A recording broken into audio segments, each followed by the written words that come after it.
ఎవరైతే బాగుంటుంది, ఎవరైనా నాతో హీరోయిన్గా యాక్ట్ చేసిన వారే కావాలి. ఈ టైపు మేము కలుసుకునేటప్పటికే ఇతను ఆ వర్క్ చేసాడు ఆల్రెడీ.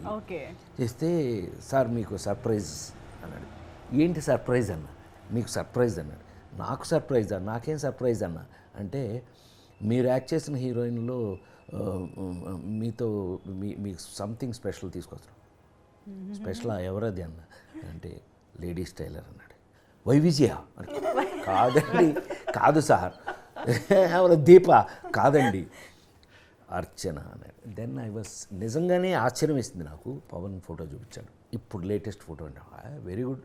నాలాగే ఆవిడ కూడా మెయింటైన్ చేస్తుంది.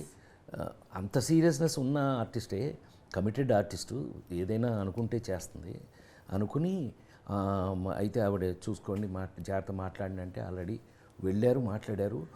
ఈ కాంబినేషను మళ్ళీ ఇన్ని సంవత్సరాల తర్వాత మాకే ఆశ్చర్యం వేసింది. ఫస్ట్ చూడగానే అసలు షాక్ అయ్యాం. ఇళయరాజా గారు థియేటర్లో కలుసుకుంటే హౌ ఆర్ యూనే సరిపోయింది. కానీ ఆ భగవంతుడి అదృష్టం ఏంటో తెలియదు, కానీ మా ఇద్దరిని ఇంకా మీ ముందు ఫ్రెష్గానే ఉంచారు దేవుడు. Of course sir. మ్యామ్, మీకు రాజేంద్ర ప్రసాద్ గారు చేస్తున్నారని తెలిసి ఒప్పుకున్నారా? ఎలా జరిగింది?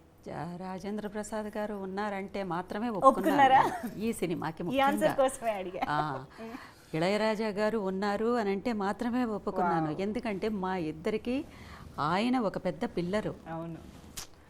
సో వేరే లేడీస్ టైలర్ లాంటి ఒక సినిమాని మా ఇద్దరికి ఇచ్చినటువంటి వంశీ గారిని మళ్ళీ గుర్తు చెయ్యాలి అని అనుకోవడం ఒక డైరెక్టర్ యొక్క మంచి సెన్సిటివిటీ అని నేను అనుకుంటున్నాను. నేను రవికిషోర్ గారు ప్రొడ్యూసర్.